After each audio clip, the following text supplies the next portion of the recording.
Motherboard sebagai tempat berbagai komponen elektronik yang saling menghubungkan seluruh komponen penyusun sebuah komputer. Kali ini saya akan menjelaskan mengenai komponen-komponen pada motherboard. Yang pertama adalah soket prosesor. Kali ini kita memakai prosesor Intel Pentium Dual Core. Kemudian di sini ada fan heatsink untuk mendinginkan prosesor. Di sini ada soket untuk RAM. Kali ini kita memakai RAM DDR3 dengan kapasitas 2 GB. Kemudian di sini ada port untuk kabel power supply. Kemudian di sini ada port untuk kabel SATA. Di sini ada baterai CMOS. Dan di sini ada port untuk kabel panel. Nah, kemudian ini ada soket untuk PCI Express. Di sini port untuk PCI 1, di sini PCI 2.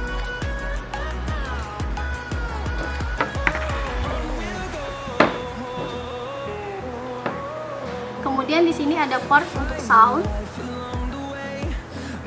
Di sini ada port untuk LAN dan USB.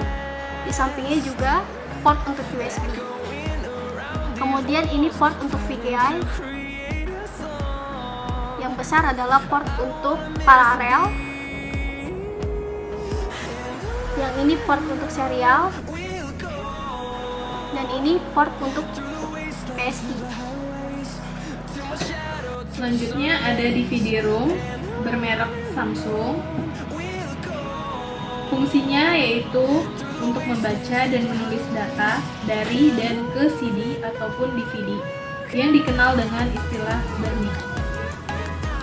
Selanjutnya ada power supply dan bermerek SIMX Simbada, tegangan 380 watt. Fungsinya adalah sebagai pemberi suplai arus listrik kepada komponen-komponen komputer lainnya yang telah terpasang dengan baik pada motherboard atau papan induk. Tujuan dari penyaluran arus listrik ini adalah agar perangkat atau komponen komputer lainnya bisa berfungsi sebagaimana mestinya. Selanjutnya ada VGA card, berfungsi untuk mengelola dan menampilkan gambar ke display pada monitor. Oke, sekarang kita akan memasang komponen-komponen pendukung yang ada pada motherboard. Pertama-tama, kita akan memasang prosesornya terlebih dahulu. Oke, kita buka pengunci soket prosesornya. Lalu buka penutupnya. Dan perlu diperhatikan, sirkuit yang ada pada soket prosesor tidak boleh sampai mengenai tangan. Letakkan prosesor pada soket prosesor. Perlu diperhatikan, posisikan satu pin yang berbeda pada prosesor dengan lekukan yang ada pada soket prosesor di motherboard. Setelah itu, kita tutup penutup pada soket prosesornya dan kunci kembali pengunci pada soket prosesornya sampai berbunyi. Oke, prosesor sudah berhasil dipasang pada soket prosesor yang ada pada motherboard. Oke, selanjutnya setelah prosesor terpasang, kita akan memasang heatsink pada motherboard supaya prosesor tidak mudah panas. Perlu diperhatikan, 4 kaki yang ada pada heatsink harus kita posisikan dengan lubang yang ada pada motherboard. Sekarang kita letakkan heatsink di atas prosesor. Pastikan kaki yang ada pada prosesor masuk ke dalam lubang yang ada pada motherboard. Dan jangan lupa kunci pengunci heatsink agar tidak lepas. Selanjutnya, kita akan menghubungkan konektor power pada heatsink ke motherboard. Dan sekarang heatsink sudah terpasang. Oke, selanjutnya kita akan memasangkan RAM pada soket RAM yang ada pada motherboard. Perlu diperhatikan, RAM ini memiliki satu kaki pin. Posisikan kaki pin yang ada pada RAM dengan lubang yang ada pada motherboard. Kita pasangkan RAM dengan tangan 2, tekan agak kuat sampai 2 pengait yang ada tertutup dengan sendirinya.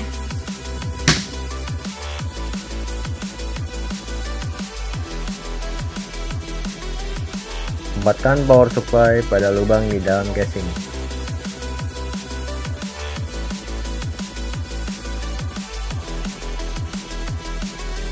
Kemudian pasangkan baut di lubang tempat power supply berada.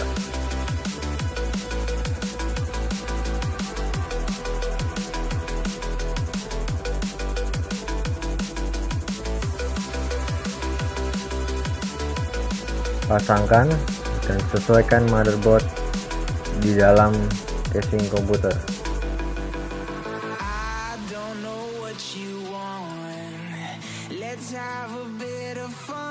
Masukkan baut pada lubang di sekitar motherboard.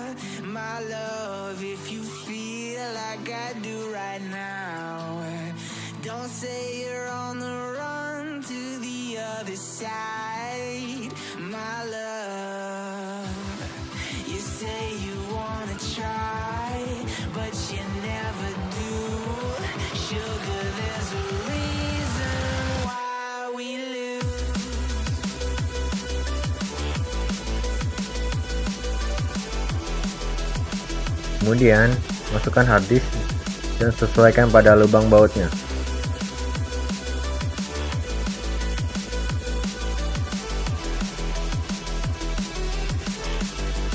Bila sudah sesuai, kemudian pasangkan bautnya.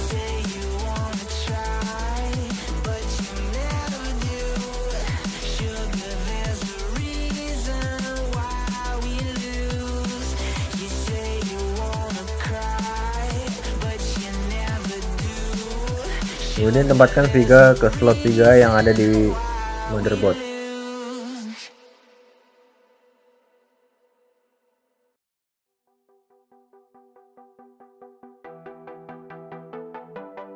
Tempatkan DVD room pada slot terbuka di casing. Oke, selanjutnya ini kita ingin memasang kabel ini ke bagian lubang-lubang ini 4. Kita colok. Oke, harus pas ya. Kalau pas habis itu ini bagian kecil ini ke bagian RAM, kita coloknya lagi. Ingat, pokoknya harus pas. Kenapa kalau misalnya nggak pas nggak bisa? Habis itu yang ini bagian kecil ini yang dekat dengan kipas ini, kita masukkan bagian 4 ini.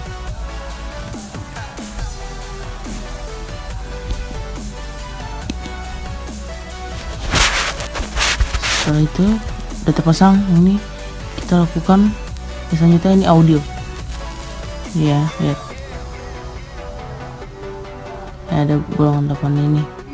Terus kita colokin lagi di sini, dan ini ada kabel 5 ini mana ada min, ada plus, terus ada bagian-bagian yang lain.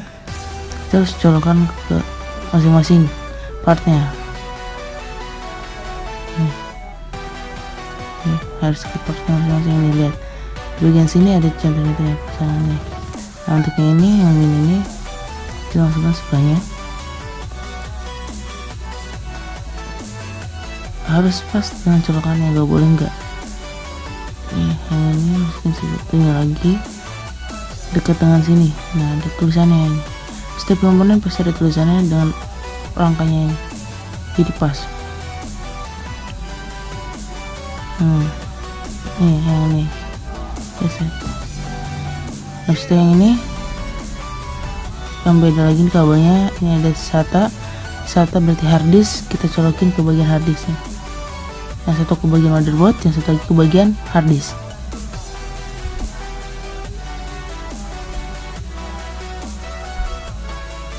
Oke. Nah, setelah selesai rakitannya, kita dapat menutup kembali rangkaian-rangkainya dengan baik dengan obeng dan mur. Dikencangkan kembali mur-murnya supaya tidak berantakan.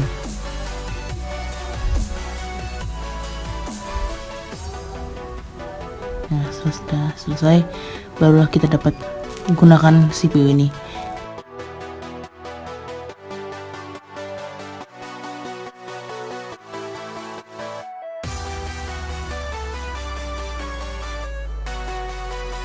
Oke, di sini saya akan menginstal operating system Windows 7 menggunakan VirtualBox. Pertama-tama kita buka dulu VirtualBox yang sudah terinstall pada komputer kita. Nah, VirtualBox-nya sudah terbuka, lalu kita klik baru untuk memulai project baru. Nah, namanya kita akan pakai nama instalasi OS. Dan tipe yang digunakan di sini adalah Microsoft Windows karena kita ingin menginstalasi Windows itu sendiri. Nah, versi Windows-nya itu adalah Windows 7 64 bit. Lalu kita tekan lanjut. Oke, selanjutnya di sini ada ukuran memori. Berapa banyak memori yang akan kita alokasikan kepada mesin VirtualBox ini? Nah, semakin ke kanan dia akan semakin besar.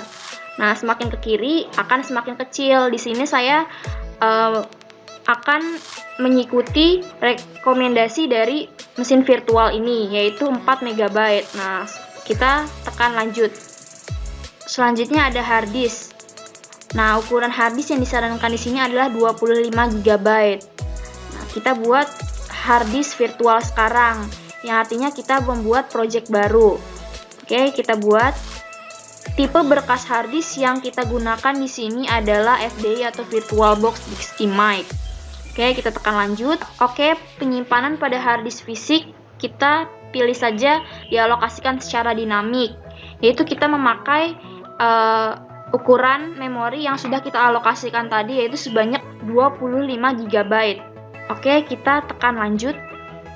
Untuk lokasi dan ukuran berkas, kita ikuti saja rekomendasi dari mesin VirtualBox ini, lalu kita tekan buat. Nah, sekarang project dari instalasi OS-nya sudah terbuat. Selanjutnya, untuk menjalankannya, kita tekan mulai pada instalasi OS. Oke, di sini kita akan memasukkan berkas ISO-nya dengan cara pilih berkas. Nah, di sini ada ISO Windows 7 yang sudah kita download sebelumnya. Klik open. Oke, klik mulai. Kita tunggu.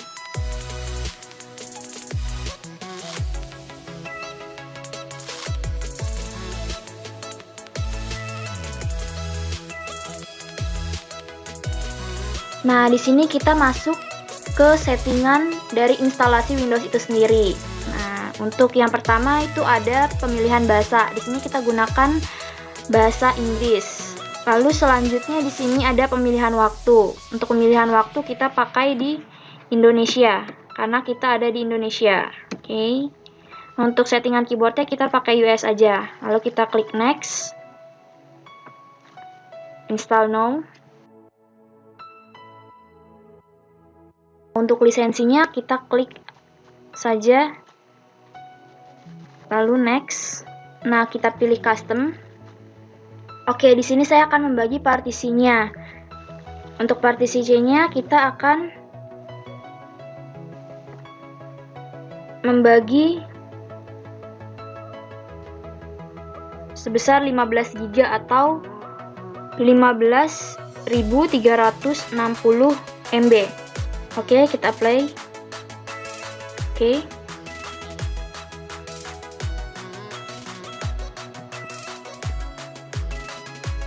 File D-nya kita pakai 10 GB.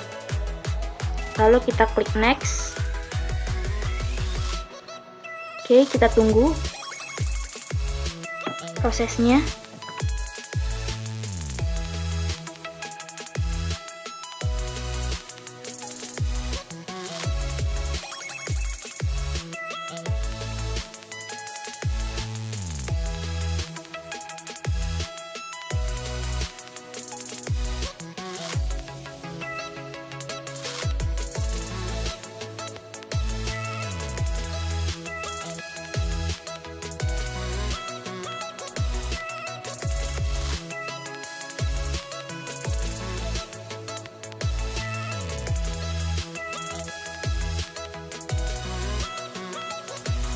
Oke, di sini kita masuk ke penamaan username PC. Di sini saya akan memberi namanya kelompok kami. Klik next. Untuk passwordnya kita isi.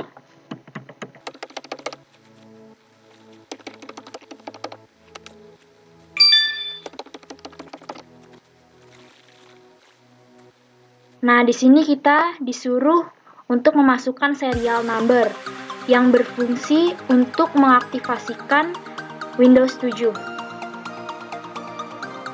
Serial numbernya kita masukkan FJG CP 4D FJD GJ Y49 VJ BI7 HY RR2. Oke, lalu kita klik next. Oke, selanjutnya di sini ada 3 pilihan ya, yaitu use recommended settings, install important update only, dan ask me later. Nah, di sini saya akan memilih use recommended setting. Nah, di sini kita masuk ke settingan tempat dan waktu di mana kita berada sekarang. Nah, untuk settingan tempatnya ya benar di Jakarta. Lalu tanggalnya tanggal 27 bulan Juni 2019 dan jamnya jam 9.13. Ya, sama seperti yang di sini ya. Lalu kita klik next. Nah, di sini kita pilih public network. Kita tunggu prosesnya.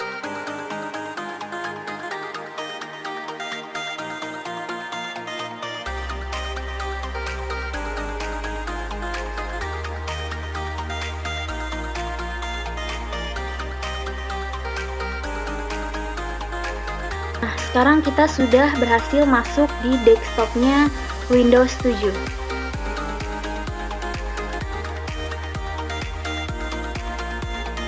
Di sini saya menjelaskan troubleshooting pada hardware di mana CPU menyala, tapi monitor tidak dapat menyala. Biasanya itu terjadi akibat RAM. Pertama kita buka dulu bagian rangka pada komputer. Lalu yang kedua, kita copot dulu bagian RAM-nya.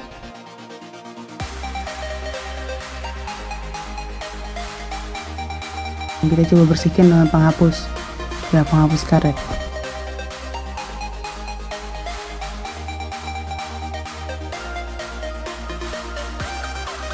Setelah itu kita pasangkan kembali RAM-nya secara benar ya, karena tidak dapat terkoneksi kalau misalnya nggak benar, harus benar. Setelah itu kita pasang kembali rangkanya. Lalu kita coba hidupkan CPU-nya dan monitor pada waktunya.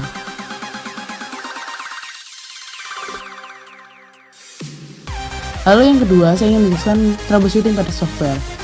Troubleshooting pada software ini dimana apabila sebuah PC tidak dapat terkoneksi pada internet yang diakibatkan gagal jaringan atau mungkin kabelan yang kurang baik. Lalu kita coba cek bagian kabelannya.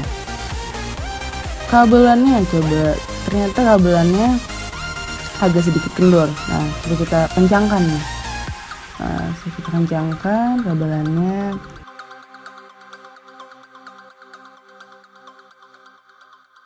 Oke, ternyata benar terkoneksi kembali.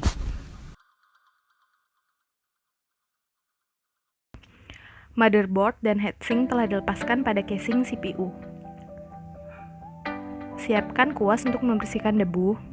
Bersihkan dengan satu arah dan bersihkan secara menyeluruh.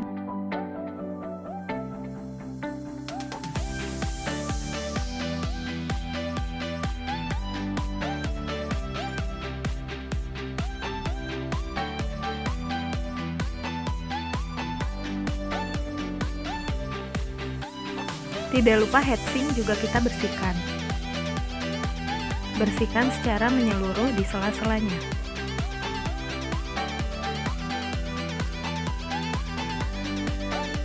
Dan inilah hasil setelah semua kita bersihkan dari debu. Install suatu program di laptop atau komputer Anda. Pertama, kita buka Start, berada di pojok kiri bawah. Kemudian klik Setting. Kemudian cari tulisan apps atau aplikasi. Nah, kemudian di pojok kiri ini ada berbagai fitur. Kita pilih yang paling atas, itu adalah application and feature. Kemudian kita cari aplikasi yang kita akan uninstall. Di sini ada aplikasi yang tidak dibutuhkan, contohnya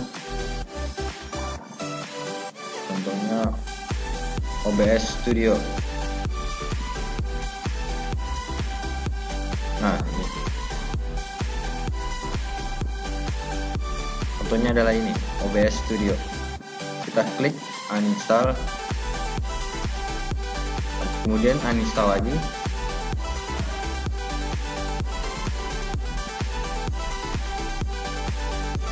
Nah, di sini ada beberapa program.